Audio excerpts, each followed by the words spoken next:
بسم اللہ الرحمن الرحیم ایاک نعبد و ایاک نستعین.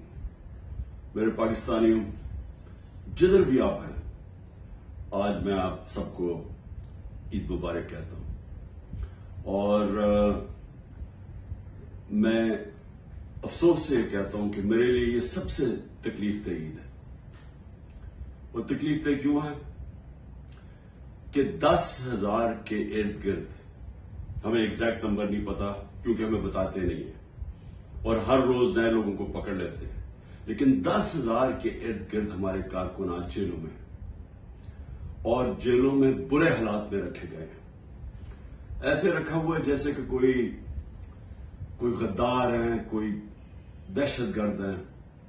ان کو پوری طرح کوشش کی جا رہی ہے کہ ان کو اتنا ان کے اوپر ظلم کریں یا ان کو ایسی بری حالات میں رکھیں کہ وہ مایوس ہو کے پارٹی چھوڑ دیں.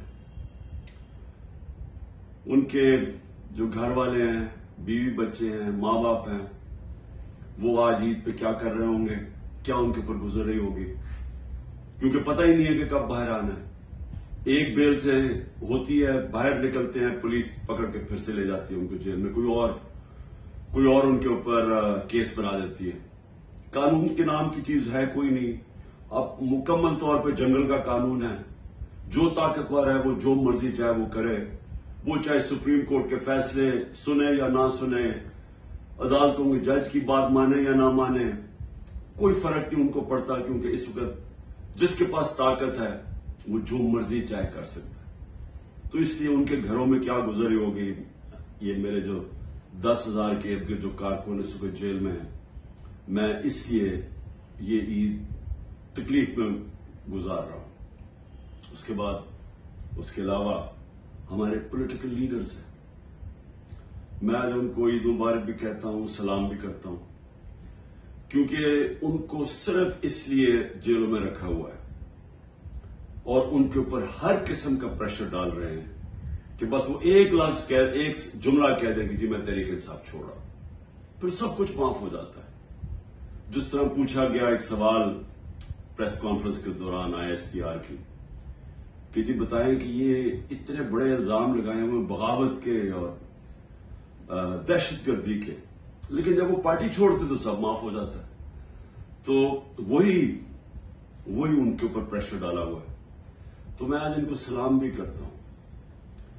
ہمارے خاص طور پہ جو خواتین، ابھی تک 50 خواتین صرف لاہور کے جیل میں ہیں، جس میں ڈاکٹر یاسمین اور عالیہ حمزہ، ان کو میں خاص طور پہ خراج تحسین پیش کرتا ہوں. ان کے علاوہ جو اور عورتیں ہیں، لیکن ان کے اوپر پورا زور لگایا گیا ہے کہ یہ پارٹی چھوڑ دیں یا یہ اپروور بن جائے. اپروور بننے کا مطلب کہ جی عمران خان نے ہمیں کہا تھا کہ وہاں جا کے جلاؤ گھراؤ کرو، تو اس لیے اگر وہ یہ کہہ دیں تو ان کو پھر جیل سے نکال دیا جائے گا. اور باقی جو میرے اسٹالورٹس ہیں، جس میں شیریار افریدی ہے، جو اس کے اوپر جو گزری ہے، ان کی بیوی کو اٹھایا ساتھ، پھر ان کو پھر بیوی کو پکڑنا، بچوں کے ساتھ پکڑنے کی کوشش کی، اور جن حالات میں رکھا، وہ جو ڈیتھ سیل ہوتا ہے اس کے اندر چھوٹے سے کمرے میں توڑنے کے لیے اس کو علی محمد جتنا پریشر اس کے اوپر، بار بار اس کو پھر جیل میں لے آتے. اور یہاں میاں محمود رشید، اعجاز چودھری، عمر چیمہ کی بیوی کو پکڑ کے جیل میں ڈال دیا. اس کا کیا قصور ہوگا، صرف توڑنے کے لیے کہ کسی طرح یہ کہیں کہ ہم تحریک انصاف چھوڑ رہے ہیں. اور میں جس سے اپنے اور اسٹالورٹس ہیں، میں ان کو آج خاص طور پہ آج سلام کرتا ہوں، عید مبارک بھی کہتا ہوں. اس کے